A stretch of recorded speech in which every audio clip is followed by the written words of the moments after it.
Today we are going to explore the history of Venezuela, a South American country that has been in the news a lot lately.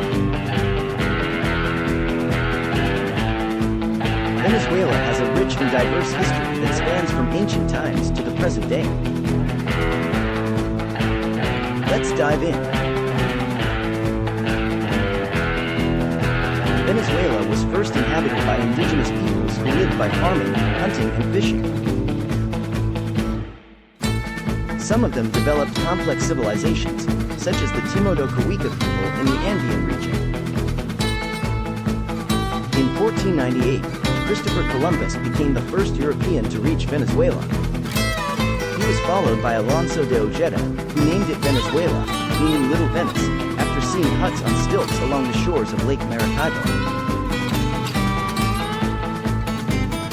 The Spanish colonized Venezuela in 1521 and began importing African slaves. They exploited the natives and the natural resources, especially gold and pearls. Venezuela was relatively unimportant to the Spanish Empire until oil was discovered in 1914. The Spanish faced resistance from the indigenous peoples, led by caciques such as Guaido and Tamanaco, and later from Creole patriots who sought independence.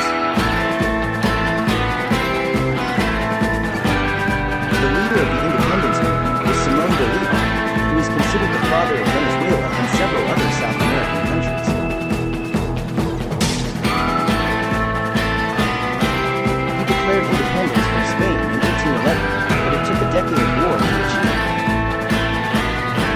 In 1821, Bolívar defeated the Spanish army at the Battle of Carabobo and liberated Venezuela. He then formed a state called Gran Colombia, which included Colombia, Ecuador, and Panama. However, Gran Colombia soon broke up due to political differences and Venezuela became completely independent in 1830. After independence, Venezuela was ruled by military dictators called caudillos, who often fought among themselves for power. The first caudillo was José Antonio Páez, who ruled until 1848. Venezuela then suffered civil wars and foreign interventions. One of the most influential caudillos was Antonio Guzmán Blanco, who modernized infrastructure, education and agriculture from 1870 to 1888. In 1908, Juan Vicente Gómez became the dictator of Venezuela. He was a ruthless tyrant who suppressed dissent and enriched himself and his allies. He also welcomed foreign investment in the oil industry, which made Venezuela the world's largest oil exporter by 1928. Gómez died in 1935 and was succeeded by his relatives and associates. In 1945, a coup led by young military officers overthrew the dictatorship and established a civilian government. The first democratically elected president was Romulo Gallegos, a novelist and educator. However, he was overthrown within 8 months by another coup led by Marcos Pérez Jiménez. Jiménez ruled as a dictator until 1958, when he was ousted by a popular uprising and a military rebellion. After 1958, Venezuela became a democracy with two main parties, Democratic Action, AD, and Social Christian Party, COPEI. They alternated power for 4 decades, during which Venezuela enjoyed economic prosperity and social stability thanks to oil revenues. However, they also faced problems such as corruption, inequality, inflation and debt. In 1989, Carlos Andrés Pérez, AD, was elected president amid an economic crisis. He implemented an austerity program with an IMF loan that sparked riots, martial law and a general strike. Hundreds of people were killed in street violence. In 1992, 2 coup attempts were led by Colonel Hugo Chavez, a charismatic leftist leader who denounced Pérez as a traitor. Pérez was impeached on corruption charges in 1993. In 1998, Chavez won the presidential election with a landslide victory. He launched a Bolivarian revolution that brought in a new constitution, socialist and populist policies funded by high oil prices, and an anti-US foreign policy. He also created a new party called United Socialist Party of Venezuela, PSUV, and allied with Cuba and other leftist regimes in Latin America. Chavez faced opposition from various sectors of society, including business groups, media outlets, trade unions, and political parties. He survived the coup attempt in 2002 and a recall referendum in 2004. He was re-elected in 2006 and 2012 with large majorities. He used his popularity and oil revenues to implement social programs that reduced poverty and improved healthcare and education.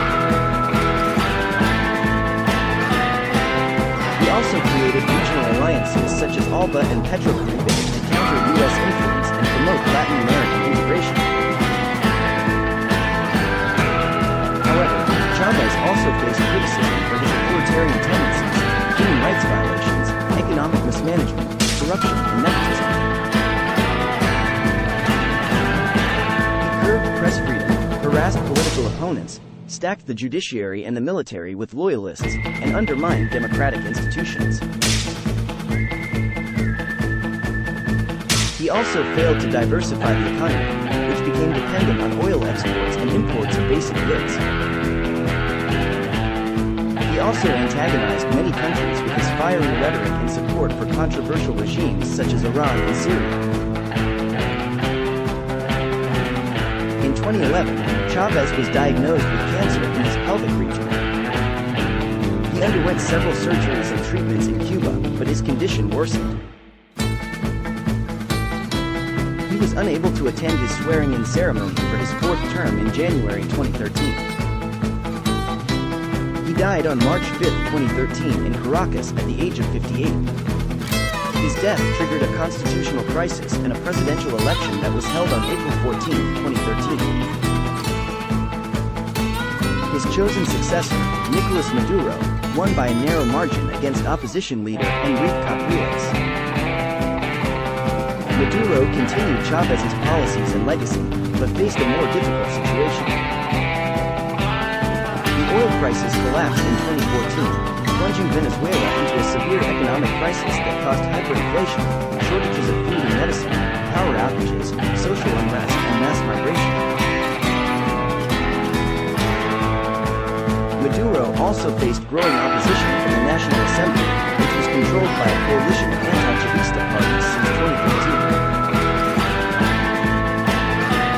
He responded by cracking down on dissent, arresting political rivals, banning parties and candidates, creating a parallel legislature called the Constituent Assembly, and holding fraudulent elections that were not recognized by most of the international community.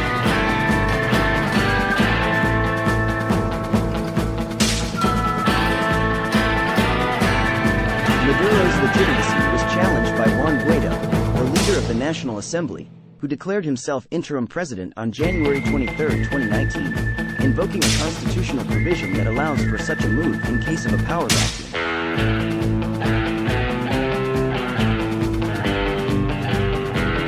Guaido was recognized by more than 50 countries, including the US and most of Latin America and Europe. However, Maduro retained the support of the military, as well as allies such as Russia, China, Cuba, and Iran. The political standoff between Maduro and Guaido has led to a humanitarian crisis that has affected millions of Venezuelans. According to the UN, more than 5 million Venezuelans have fled the country since 2015 due to violence, insecurity, and lack of basic services. The UN also estimates that more than 7 million Venezuelans need humanitarian assistance inside the country. The future of Venezuela remains uncertain as both sides claim to be the legitimate government and refuse to negotiate a peaceful solution. The international community has tried to mediate and impose sanctions on Maduro's regime, but with little success so far. The Venezuelan people continue to suffer from the consequences of decades of political turmoil and economic mismanagement.